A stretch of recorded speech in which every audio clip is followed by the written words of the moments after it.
Bueno, vamos a empezar porque cuanto más pronto empecemos, más pronto terminamos y nos liberamos de los compromisos.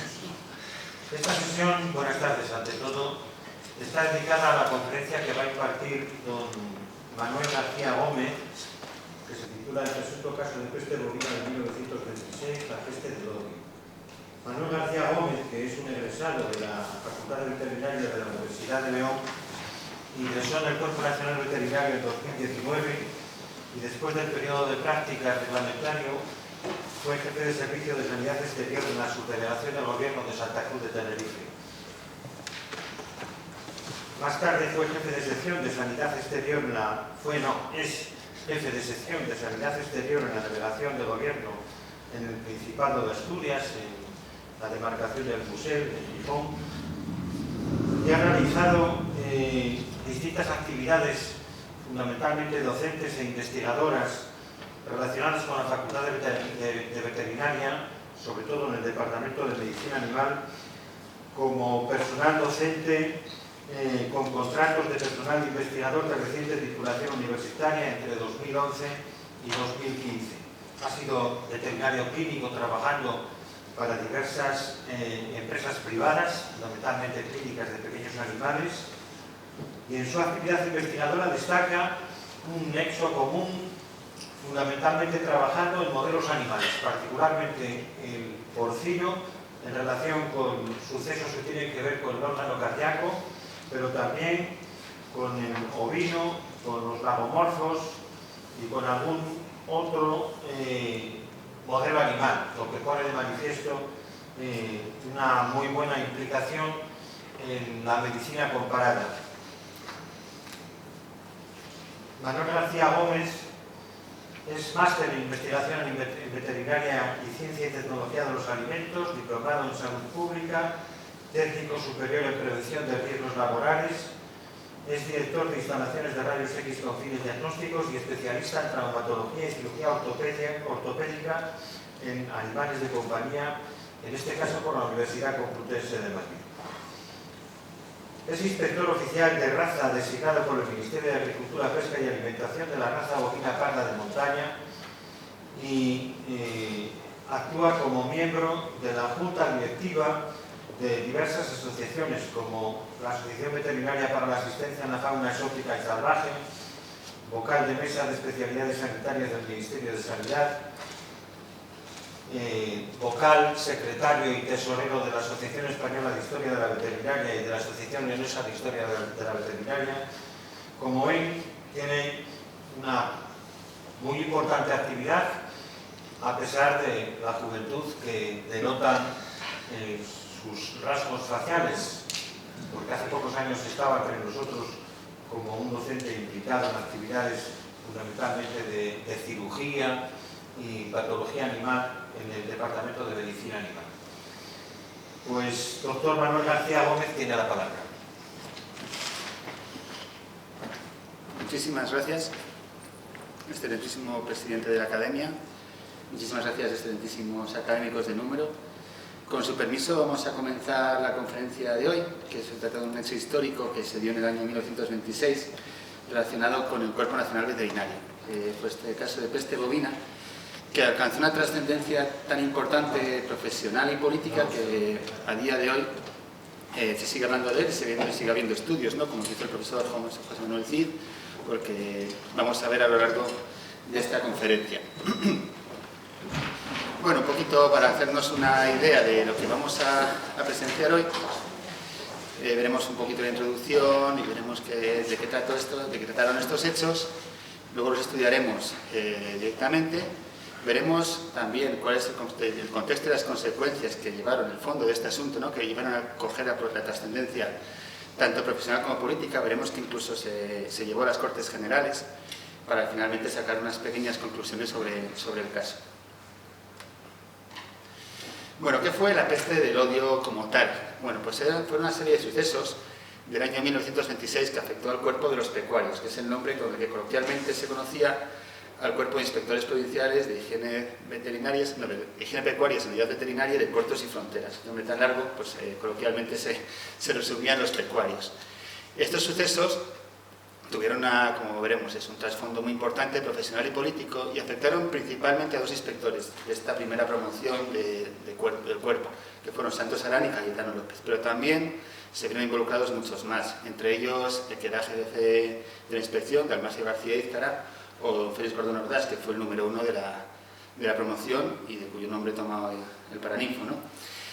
Y bueno, lo que realmente había detrás de este proceso, esto fue la materialización, fue el campo de batalla de un conflicto profesional más profundo que llevaba años evolucionando. La veterinaria estaba en un momento de cambio, la veterinaria moderna se estaba definiendo, había diferentes formas de ver la veterinaria, y esto pues fue tomado como un campo de batalla donde las dos facciones más importantes se enfrentaron, ¿no? Como veremos, y tuvieron pues, cierta importancia. Hay dos cuadernos en los que he basado un poquito todo este estudio, el de Cayetano López y el de Santos Arán. Pasados estos hechos, ambos escribieron un pequeño libro contando su punto de vista sobre el caso, ¿no? Hasta ahora el más conocido es el de Santos Arán, en el cual, por ejemplo, se basa el estudio del profesor José Manuel Cid.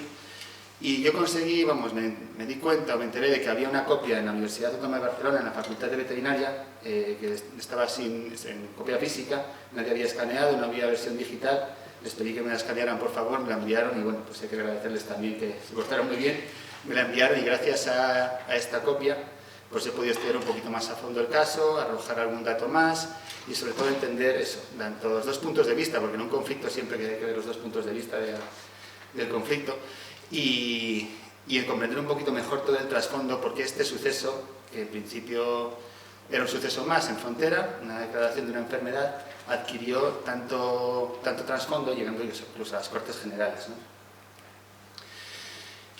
Vamos a hablar un poquito de los antecedentes y los protagonistas. ¿Qué es la peste bovina? Bueno, como ustedes lo saben bien, es una enfermedad conocida desde prácticamente que se domestica el ganado, ¿no? Tiene muchísima morbilidad, una mortalidad también muy alta, sobre todo en ganado bovino y en otros ungulados, tanto domésticos como silvestres.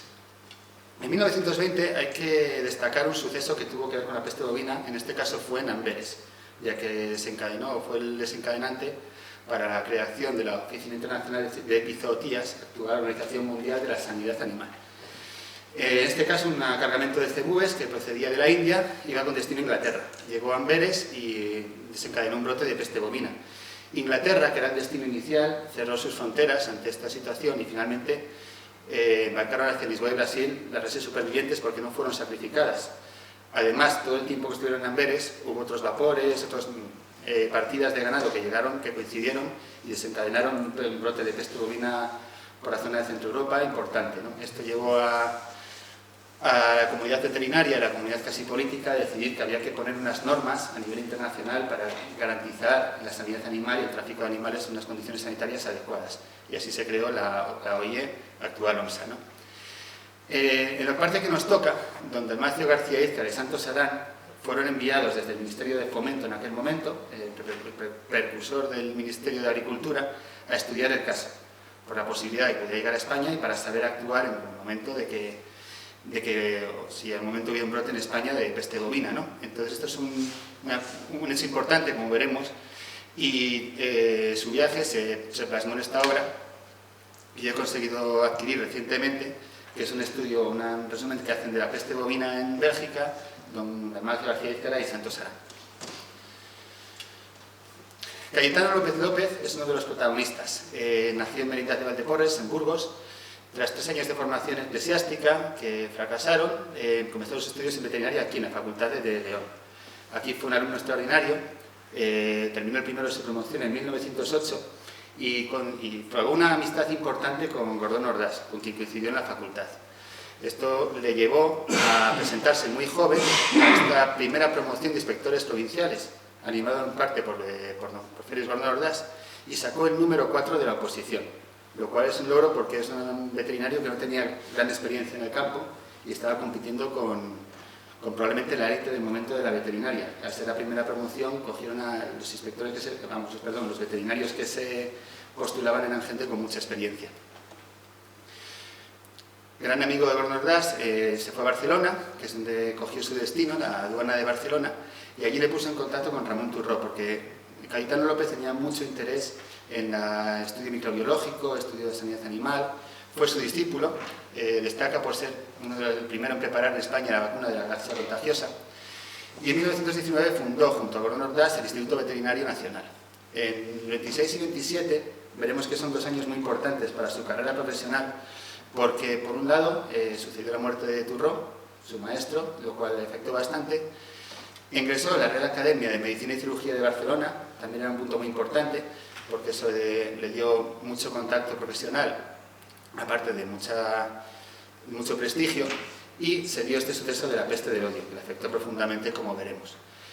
Posteriormente llegó a ser inspector general del Cuerpo de Inspectores Provinciales. El otro protagonista principal de este hecho fue Don Santos Arán San Agustín. Nacido en Huesca en 1880, inició sus estudios en Zaragoza y terminó en 1903. Consiguió una beca para estudiar en la Escuela de Agronomía de Griñón y en la Escuela de Veterinaria de Alfort, París. Esto le dio conocimientos importantes y un currículum para ingresar como profesor auxiliar de zootecnia a la vuelta. Fue el discípulo de uno de los discípulos de Dalmacio García Ízcara, que también era catedrático, y sacó el número 3 de la primera promoción de inspectores, o sea, un puesto por delante de Cayetano López López. Quizás hubiera algo de rivalidad ya desde el primer momento, ¿no?, con estas posiciones. Su primer destino fue en Sevilla, como inspector de la aduana en Sevilla, ingresó en la Real Academia de Medicina de Sevilla en 1912 y en 1915 fue trasladado a Madrid como auxiliar de la Inspección General de Sanidad, con su maestro, Dalmacio García Ízcara, que era inspector jefe.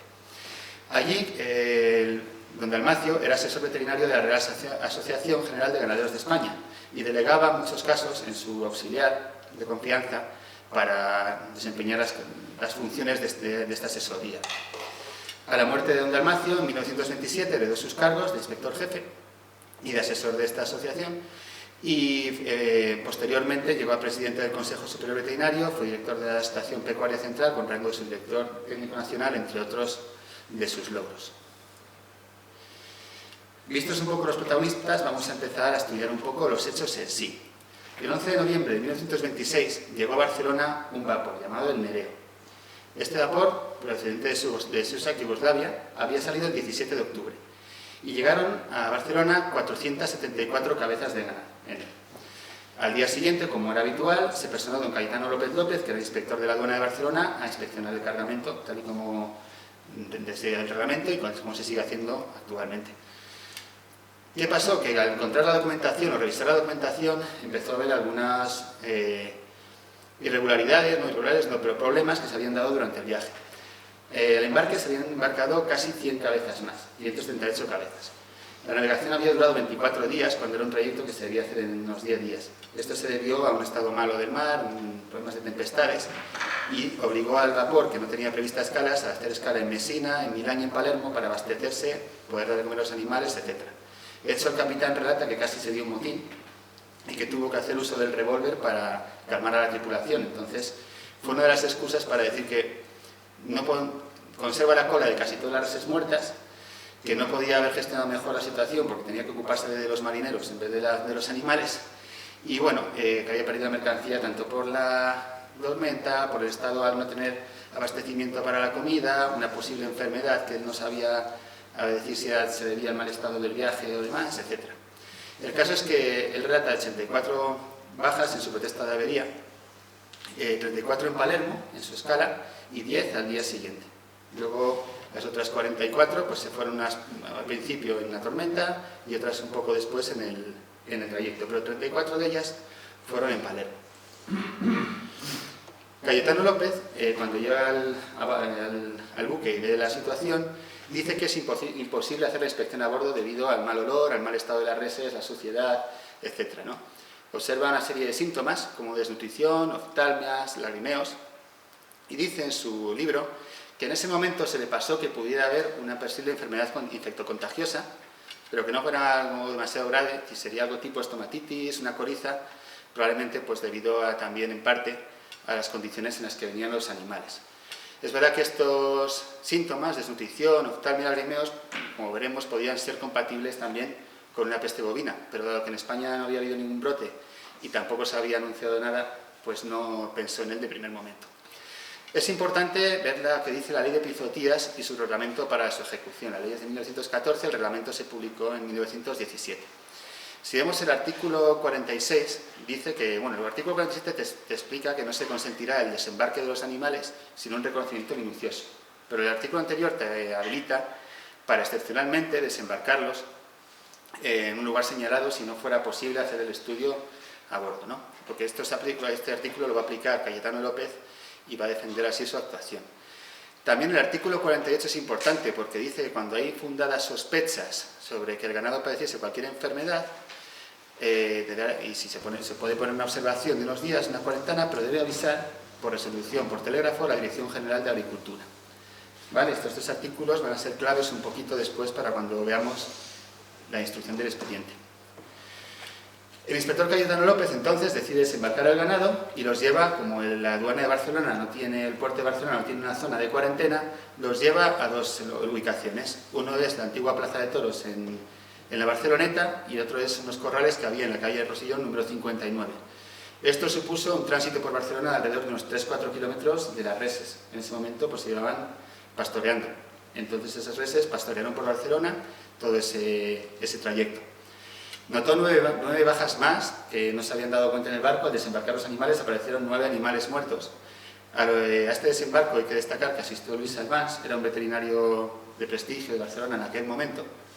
Y Jesús Luque, que era inspector provincial de la zona de Barcelona, no de la aduana, le ayudó a realizar todo este reconocimiento y certificar lo que estaba encontrando, los exámenes clínicos, etc.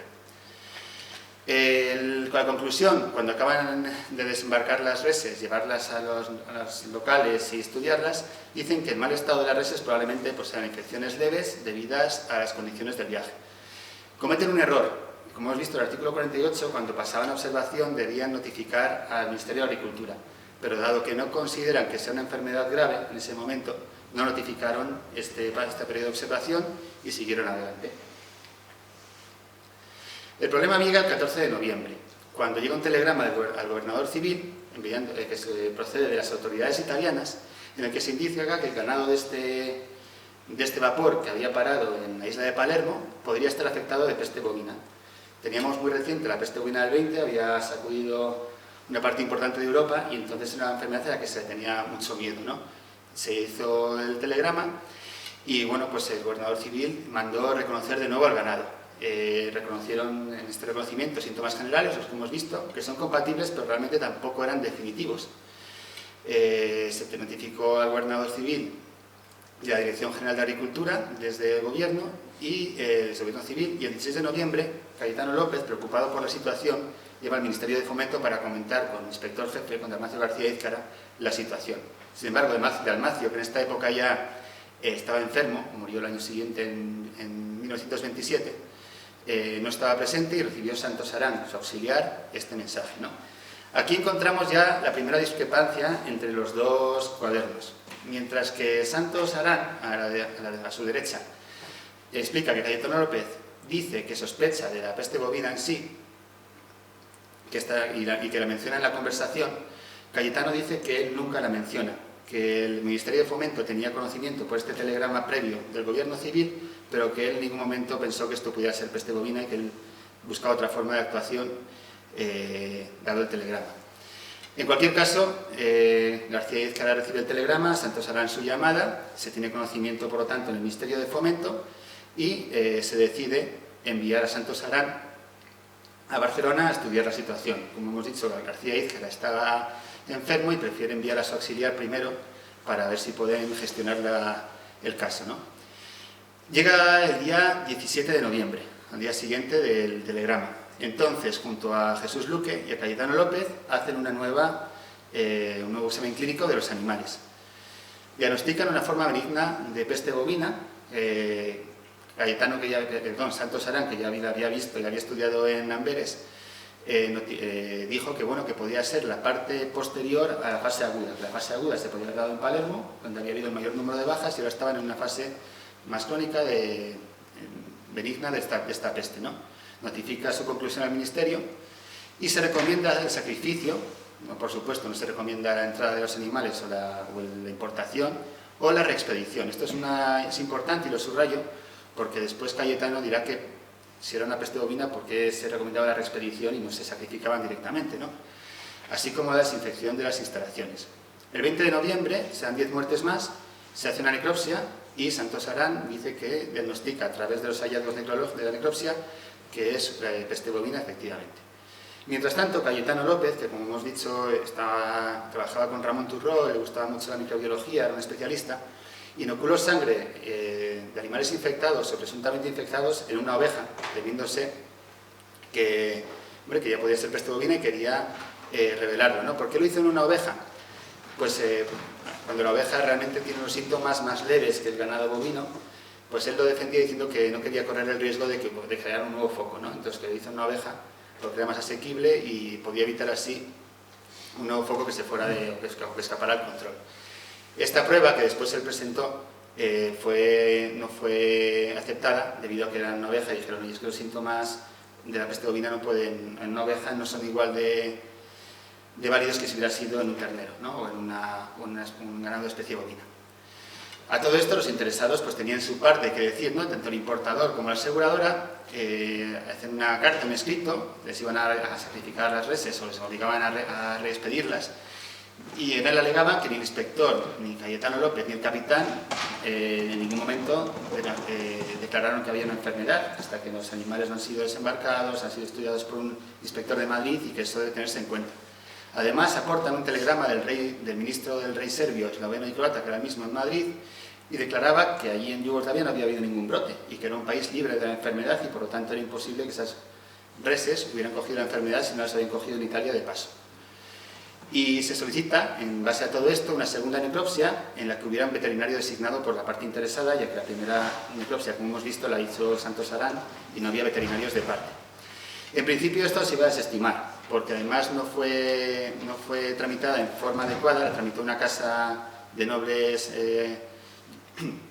serbios, pero llegó un segundo telegrama de Italia en el que decía que tras realizar ciertas comprobaciones analíticas no era peste bovina. Esto pues hizo saltar un poco ya el debate y el Ministerio de Fomento decidió tomar cartas y enviar ya a don Dalmacio García Ízcara, que era el mayor especialista y el inspector jefe, a ver cómo se podía resolver el caso.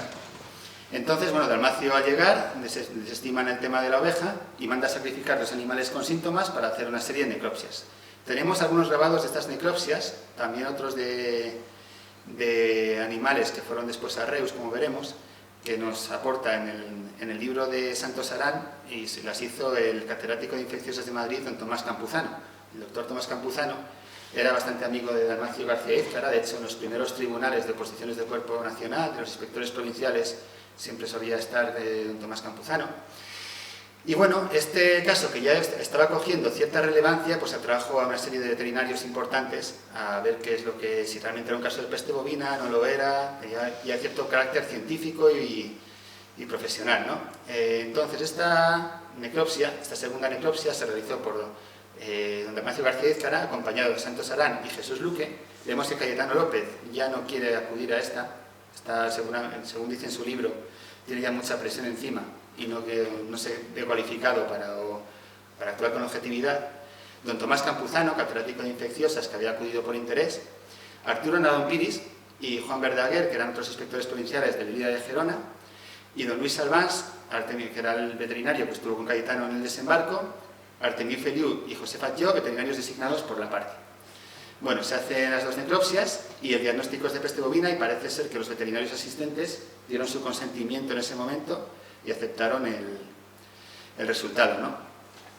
Así que el 27 de noviembre se procede al sacrificio de todas las reses, más algunas más de las que estaban alojadas y habían entrado en contacto, como es lógico.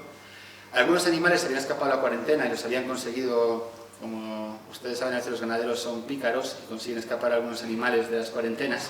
Habían llegado hasta Reus, pero bueno, consiguieron localizarlos y los sacrificaron. Y gracias a eso tenemos los grabados de Tomás Campuzano. Y Cayetano López fue suspendido de empleo y sueldo por no notificar esta cuarentena que tenía que haber notificado en su momento en base al artículo 48. Aquí vemos, bueno, podemos ver algunos de estos grabados con las úlceras en boca, los lagrimeos. Esta sí que es de las necropsias hechas por Dalmacio, según pone en el pie de foto. Es un intestino con síntomas hemorrágicos. Aquí vemos una lengua, más úlceras en boca. Son síntomas, como decíamos, generales, no definitivos. Entonces, si bien la necropsia por Dalmacio era un diagnóstico de peste bovina, Cayetano López seguía sin aceptarlo. Aclarados estos hechos, se instruye un expediente a don Cayetano López por una serie de irregularidades, ¿no? Santos Arán, el otro inspector, se hace instructor del caso, y Arturo Nadón, que hemos visto que había acudido, que era inspector provincial en Gerona, actúa como secretario en la instrucción. En este impasse, Cayetano López es acusado de 7 cargos, entre ellos dejación de funciones y faltas al reglamento de Bizotías.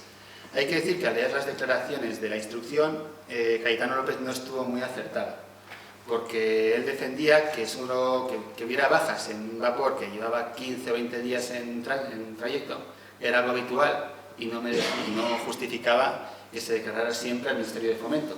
De hecho, puso ejemplos de casos que él había tenido como un cargamento de mulas de Estados Unidos. Esto pues, le bastó a Santos Arán para decir que eso era una forma de proceder intolerable y que cualquier muerte tenía que haberse llamado al Ministerio de Agricultura, etc., ¿no? Y Santos Arán, en este impasse, que hasta en ese momento parece ser, según el libro de Cayetano, que había sido algo cordial, solicita la expulsión del cuerpo como sanción por todo este número de faltas, ¿no?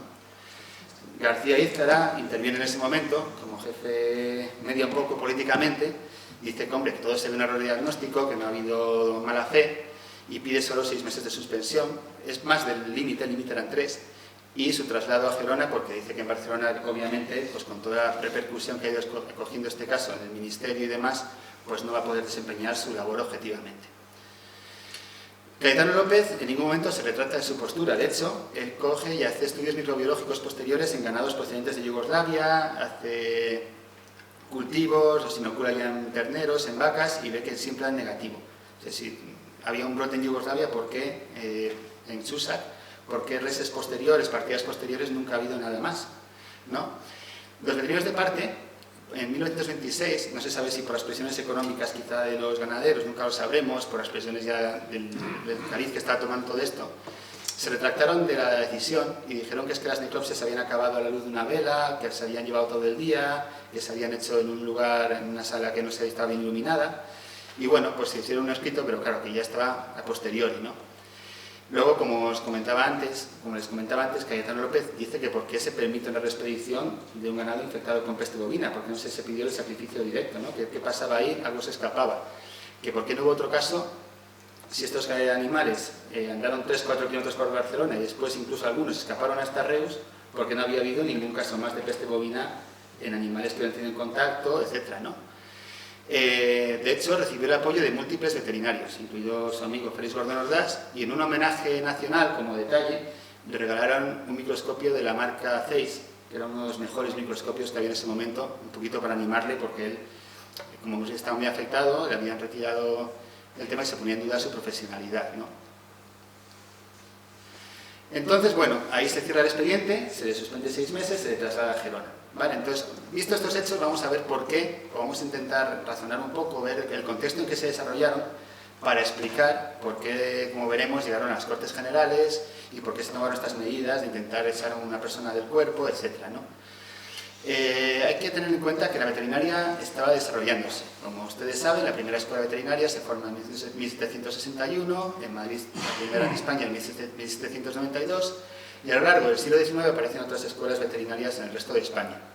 La profesión veterinaria moderna, científica, se desarrollaba y la leitería, que era más empírica, por decirlo así, pues estaba en decadencia, ¿no? Iba desapareciendo. Hay que destacar nombres de personas de esta época, como Segismundo Malats, que dirigió la primera escuela, Tellez y Espejo, que crearon el primer Congreso Nacional de Veterinaria, ¿no? Eran rivales, una historia de rivalidad entre ellos, pero que se asociaron después por el bien de la profesión para dar forma al primer Congreso Nacional de Veterinaria.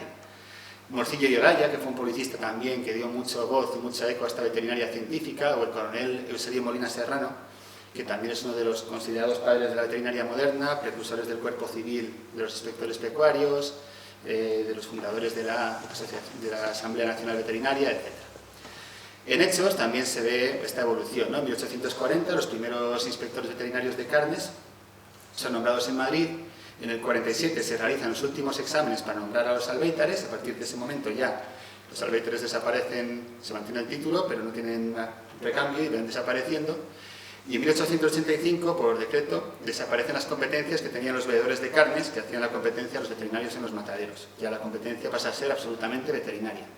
Todo esto se materializa en la primera norma de sanidad animal, que se da en 1904, el Reglamento de Policía Sanitaria de los Animales Domésticos, que parte del Ministerio de Gobernación y que posteriormente dio pie en 1914 a la Ley de Epizootías y su reglamento, el que aplicó don Cayetano, que ya partía del Ministerio de Fomento. Este texto pues, recogía un poco las medidas sanitarias precisas para evitar desarrollo y propagación de enfermedades infectocontagiosas de los animales domésticos entre sí y también al hombre. Esto es importante y en ese punto teníamos el punto de vista de la zoonosis y de la salud global, de la que tanto se habla hoy. Esta veterinaria moderna, y sobre todo el hecho que nos acontece, se va desarrollando entre el reinado de Alfonso XIII I y sobre todo en la dictadura de Primo de Rivera. En 1907 y 1910, la creación del reglamento de ordenación del Ministerio de Fomento, la convocatoria y la toma de posesión, nace el Cuerpo de los Pecuarios, el reglamento de Epizootías, como hemos visto, con su reglamento de aplicación el 17, y la Asamblea Nacional Veterinaria del 23, que fue un poquito el germen del Consejo, de lo que es el Consejo General y demás de Veterinaria. En este panorama destacan dos protagonistas, que son Dalmacio García Ízcar, a los que hemos nombrado evidentemente, y don Félix Gordón Ordás. Don Félix Gordón Ordás y García Ízcar lideraban este cambio de la veterinaria moderna, son considerados padres de la veterinaria moderna. ¿Qué pasa? Que tenían dos puntos de vista relativamente diferentes sobre cómo debía derivar esta veterinaria moderna y cómo tenía que adaptarse a la situación. Don Dalmacio García Ízcar veía el camino en la élite, una élite científica, exclusivamente científica y profesional, ajena a la política, ajena a la divulgación, cuando Félix Gordón Ordás tenía un punto de vista más cercano, más transversal, hacia toda la sociedad, ¿no? Incluyendo su papel político. De hecho, él fue un político muy importante, ¿no?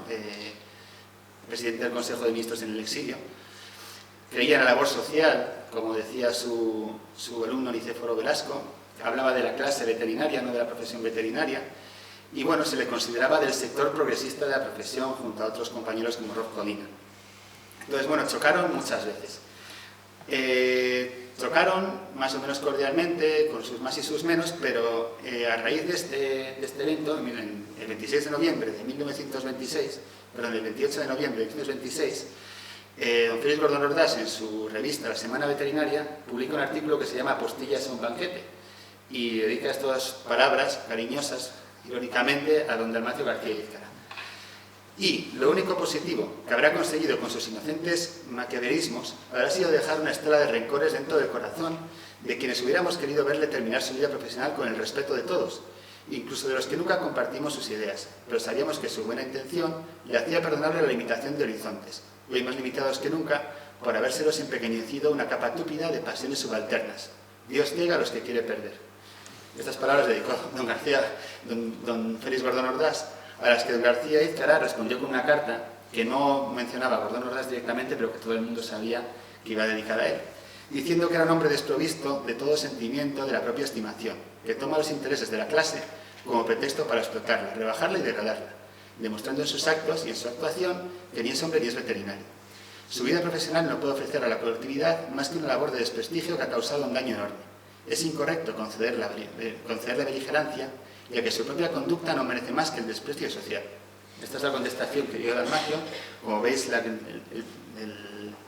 situación había desencadenado un conflicto muy importante entre estas dos facciones que luchaban un poco por liderar el cambio de la veterinaria moderna que estaba viviendo en ese momento.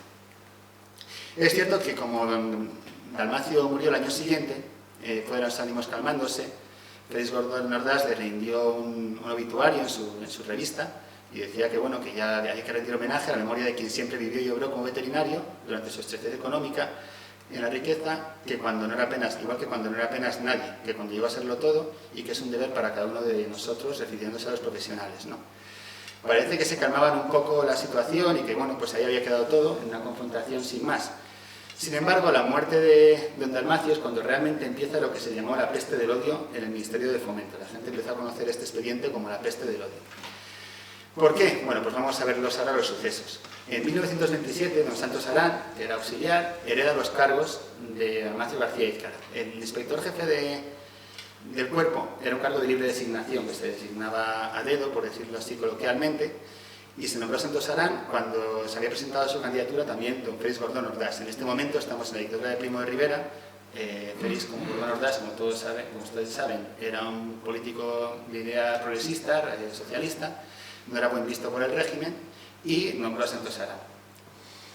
Gordón Ordás lo recurrió en un contencioso administrativo que llegó hasta el Tribunal Supremo y hay una sentencia del Tribunal Supremo pues, desestimando su contencioso. Santos Arán, según llega a la inspección jefe, empieza a promover, pues, hacia ejercer su poder y en febrero del 28 declara incompatible el cargo de inspector pecuario, que ostentaban, por ejemplo, Gordón Ordás o Cayetano López, que ya había acabado su sanción, con lo referente a suelos y vacunas. Recordamos que habían creado el Instituto Veterinario Nacional, que ahí se elaboraban vacunas, están trabajando mucho con la vacuna de la rabia. De hecho, Cayetano fue de los primeros con la gracia contagiosa, como hemos visto, ¿no? Entonces, bueno, pues hizo ahí un primer movimiento un poco para quitarles poder, ¿no? Quitarles influencia. Y del 26 al 29 se dieron unos traslados que se conocieron como los destierros. Esos destierros podemos llamarlos como una serie de traslados que se hicieron por necesidades del servicio, no por concurso ni voluntariamente, de determinados inspectores afines a Gordón Ordás a las plazas y puestos de menor importancia. Y esas plazas las ocuparon gente afín a Santos Arán. Por ejemplo, en 1926, Martí Güell ocupa la aduana de Barcelona que Cayetano López había dejado, que se va a Gerona. En 1928, Andrés Benito se traslada de Portbou de Gerona a Salamanca y Arturo Nadón ocupa esta plaza de Portbou. Portbou y Barcelona en aquel momento eran las dos aduanas probablemente más importantes de la zona mediterránea. Estos funcionarios, no es como ahora que tenemos un sueldo fijo, cobraban tasas por cada inspección. Entonces era un sueldo que económicamente crecía mucho a los inspectores que estaban en este tipo de aduanas. Pero además había un trasfondo más político. Como hemos visto, según Cayetano López expone en su libro, dice que al ser asesores de la Asociación de Ganaderos del Reino, controlar estos puertos era un punto importante porque podían bloquear ciertas importaciones favoreciendo el ganado nacional por la presión de estos ganaderos. Hubo más destierros, ¿no? En el 29, don Félix Gordón Ordás, que estaba en Madrid destinado para sacar el número 1 de su promoción, es el destino que eligió, de inspector provincial de Madrid, fue llevado a Ourense por faltas en el reglamento que no requerían apertura de expediente, como dice la orden, a petición de Santos Arán como inspector jefe. En el 29, Roz Codina deja La Coruña y le mandan a Córdoba. Ocupando La Coruña, Balbino López Segura, y a la vez que Roz Codina, otros 9 desplazamientos que Cayetano López, como de Emilio Guzmán o Emiliano Sierra, dice de lo que llama él de eso, de los desterrados o de los afectados por la situación. Ambos del sector eran afines a Roz Codina, a Félix Gordón, etc. ¿Qué pasa? Que en 1931, cuando parece que ya Santos Arán ha colocado un poquito, ha quitado las cabezas a sus opositores y ha colocado a sus afines, se declara la Segunda República y cambian las tornas. Entonces, Gordón Ordás, que era republicano y estaba ejerciendo y tenía peso en la política, es nombrado subsecretario en el Ministerio de Fomento y, como ustedes saben, posteriormente diputado y también director general, tanto en Minas como en la Dirección General de Ganadería. En el 31, Félix Gordón Ordás fundó la Dirección General y, como director general, sorprendentemente, y criticado por Cayetano un poco entre líneas al final de su libro, nombra a Santos Arán, su rival en todo este asunto, director de la Estación Pecuaria Central, con rango de subdirector, y a Salvador Martí Güell, que era una de estas personas que había ocupado las aduanas, en concreto de la Barcelona, miembro del Consejo Superior Pecuario. Dice Cayetano López en su libro: sacrificándome hasta un límite que ni yo mismo creía, me he prestado, como Andrés Benito y don Juan Roz y otros varios perseguidos, a colaborar con ambos en la dirección, dando consentimiento que el tercer compañero que intervino como secretario expediente fue favorecido con la plaza del señor Benito, habla de Arturo Nadón, y fuese destinado en momentos decisivos de su carrera a prestar el servicio en el ministerio. En este momento pues acaba un poquito lo que es ya la peste del odio. Gordón Ordás parece que hace un poco de labor diplomática, da puestos a Santos Arán, firma las paces y el expediente se cierra. Por lo menos a nivel del ministerio, porque Gordón Ordás sigue escribiendo en su Semana Veterinaria un libro que se llama La dictadura del Ministerio de Fomento, en que nombra este proceso. Ellos denuncian que García Ízcar y Santos Arán querían colocar a gente afín y controlar las aduanas en favor de la Asociación de Ganaderos Nacionales, y en las Cortes Generales, en el Congreso de los Diputados, en el año 1932, cita este caso como un ejemplo de la gran influencia que tenían los ganaderos, diciendo que esta enfermedad nunca existió, que Cayetano López lo probó posteriormente, etc. y, como dijo, hasta las enfermedades debían ser las que imponía la dictadura. Y como diciendo que realmente Santos Arán, Dalmacio García Izcarra, etcétera, estaban a la merced de los ganaderos y del régimen. Estudiado un poquito el caso, ¿qué podemos concluir? Pues que realmente nos era imposible saber si hubo peste bovina o no hubo peste bovina, ¿no? Al final tenemos pruebas tanto de que sí, tenemos necropsias, había gente que había estudiado la enfermedad, como Dalmacio García Izcarra, que no pueden ser obviados, pero es verdad que Cayetano también era un especialista y que nunca se demostró, o que tiene argumentos de peso para decir que esta enfermedad no llegó a existir y que era otro tipo de enfermedad, ¿no? Sin embargo, a nivel oficial sí que tenemos que considerarlo, porque incluso hay una sentencia del Tribunal Supremo avalando este diagnóstico al recurrir los importadores. Lo que sí es verdad es que el suceso fue una excusa, un campo de batalla, para materializar este conflicto profesional de la veterinaria moderna entre Dalmacio y Gordón Ordás y los seguidores sobre cómo debía enfocarse y cómo debía evolucionar. Y aunque en algunos momentos, como en la Fundación del Hambre, se abrazaban y hacían de presidente y secretario, vemos que después seguían teniendo su pequeña guerra. Y bueno, este suceso, lamentablemente, llevó a una guerra dentro del Ministerio con consecuencias profesionales, como fueron estos destierros, como fueron estas normas de incompatibilidades, etcétera, que se pueden datar entre el año 26 y 31 del pasado siglo. Esa es un poco la bibliografía que hemos consultado, desde revistas para contextualizar, diario de sesiones, artículos de la Gaceta y sobre todo los dos libros de Santos Arán y de Cayetano López. Muchas gracias por su atención.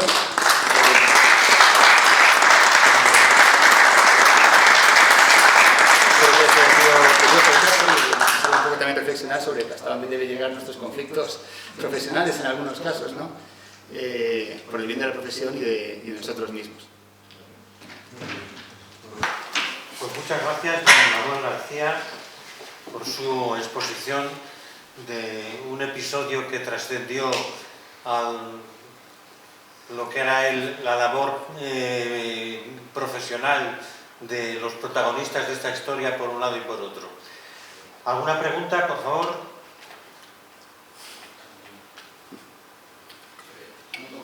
Jaime es especialista. Sección de Historia de la Veterinaria de la Academia. A mí me llama la atención lo que aparece en las conclusiones, ¿no? Que la base de todo el suceso es fundamentalmente un diagnóstico clínico y anatomopatológico sin evidencias microbiológicas.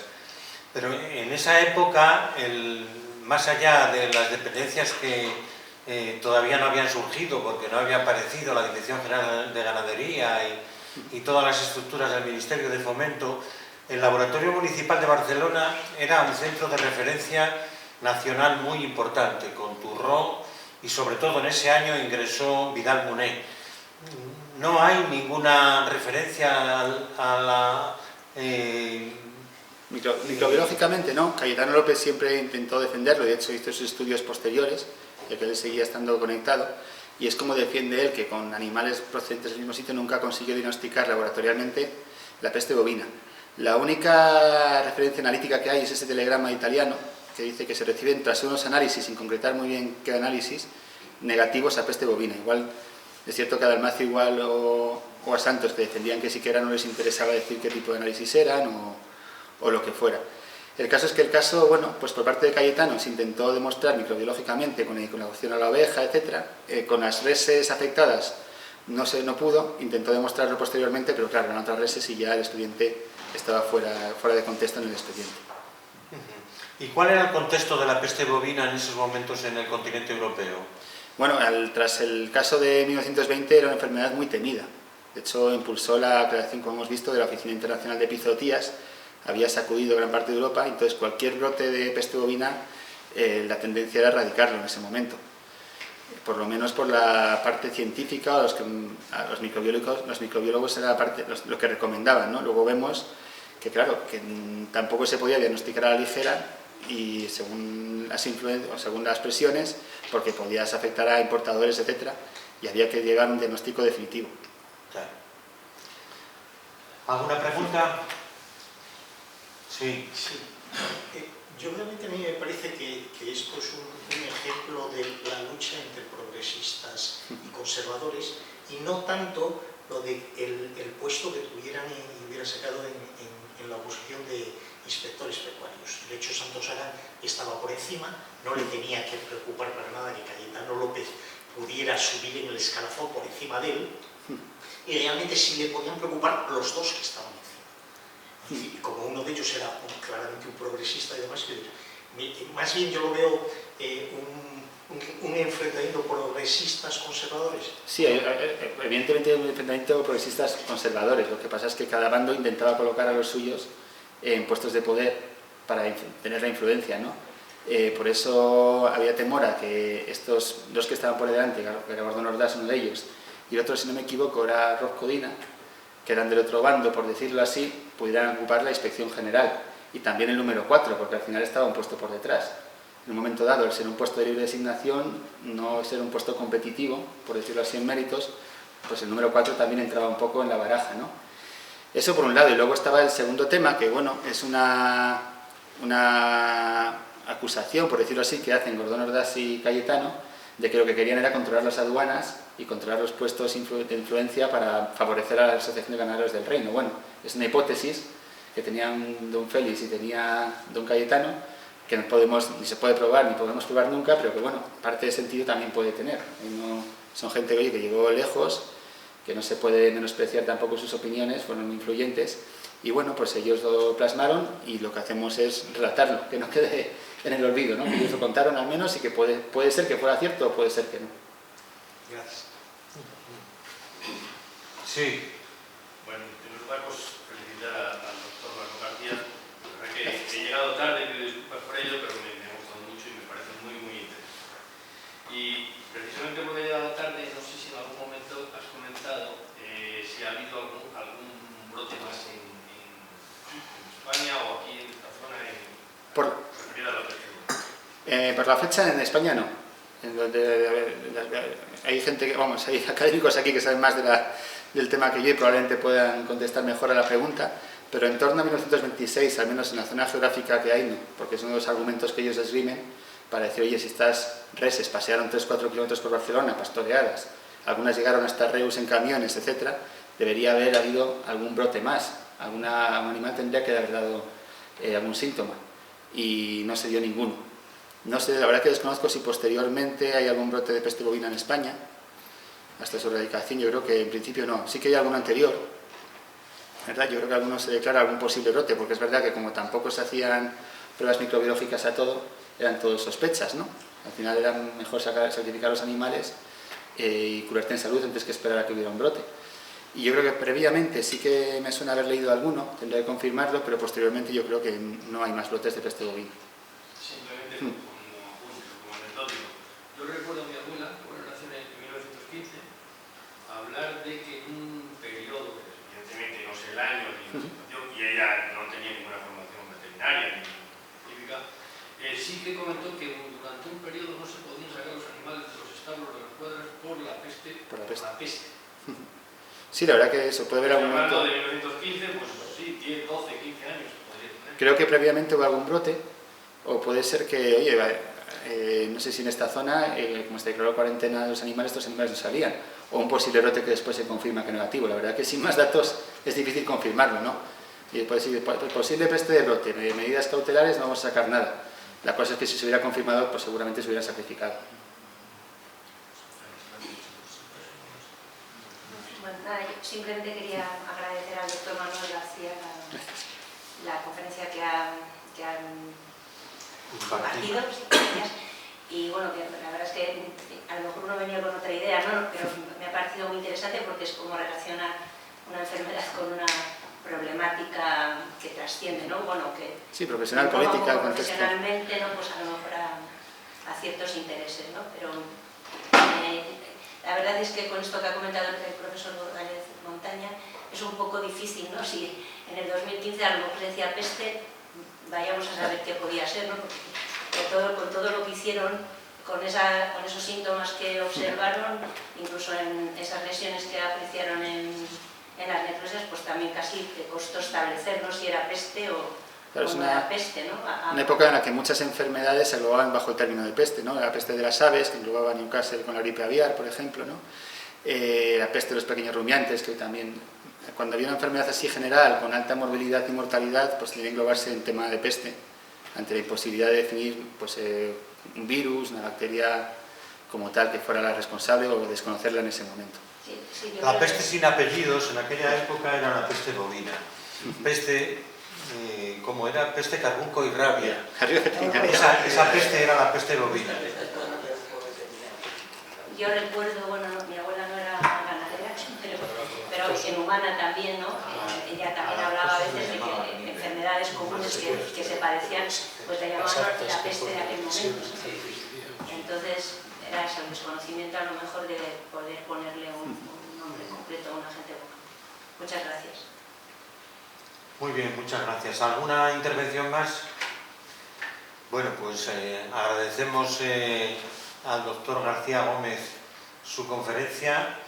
Es, yo creo que una de las primeras conferencias que se imparten en relación con la historia de la veterinaria, una de las secciones de la academia que está representada en lo justo, porque tiene el mínimo número de profesionales académicos incluidos en ella, y es una forma de comenzar. Muchas gracias, presidente. Así que se levanta la sesión. Muchas gracias.